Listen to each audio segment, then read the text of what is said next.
Hello everyone, मैं advocate अमन बोला, your legal adviser. आप लोगों को पता है इंडियन पेनल कोड 1860 के सेक्शन 24 के अंदर क्या बता रखा है। तो इस सेक्शन के अंदर द वर्ड डिसऑनेस्टली को एक्सप्लेन कर रखा है, यानी कि इसके अंदर ये बता रखा है कि डिसऑनेस्टली का मतलब क्या है। तो मैं आप लोगों को ये बताना चाहूँगा, अगर कोई पर्सन कोई रॉन्गफुल इंटेंशन के साथ सामने वाले पर्सन का कोई नुकसान कर दे और उस नुकसान से उस पर्सन का कोई फ़ायदा हो जाए, तो ये इसे कहेंगे डिसऑनेस्टली। ये होगा सेक्शन 24। यानी कि अगर आप किसी पर्सन का कोई ऐसा नुकसान कर दे जिस नुकसान से आपको कोई फ़ायदा हो रहा है। मैं आपको एग्जांपल के साथ समझाना चाहूँगा।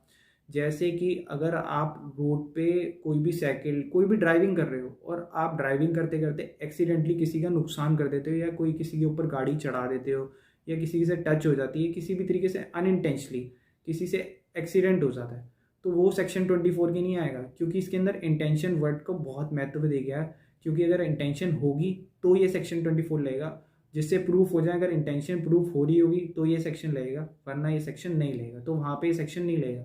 और अगर इसी एग्जांपल को मैं आपको दूसरे तरीके से समझाना चाहूँ, अगर रोड पे कोई बंदा ड्राइविंग कर रहा है और सामने वाले बंदे कोई आपका नोन टू है, या आप उस पर्सन को के नुकसान करने से आपको कुछ फ़ायदा हो जाएगा, यानी कि अगर उसके पास कुछ है आप वो उठा के भाग जाओगे, या फिर अगर वो मर जाएगा, या अगर आप उसे मार दोगे गाड़ी चढ़ा के, या किसी भी तरीके से अगर आप उसे मार देते हो, तो उससे आपको प्रॉफिट हो जाएगा, या आपके कोई रिलेटिव है जिससे आपको प्रॉपर्टी मिल जाएगी। कोई भी इंटेंशनली जिस इंटेंशन से आपकी कुछ फ़ायदा हो रहा है, मतलब कि गलत नुकसान करने से गलत फ़ायदा हो रहा है गलत तरीके से, तो ये आएगा सेक्शन 24 के अंदर। और ऐसी लीगल टिप्स और सारे सेक्शन जानने के लिए मुझे फॉलो करते हैं।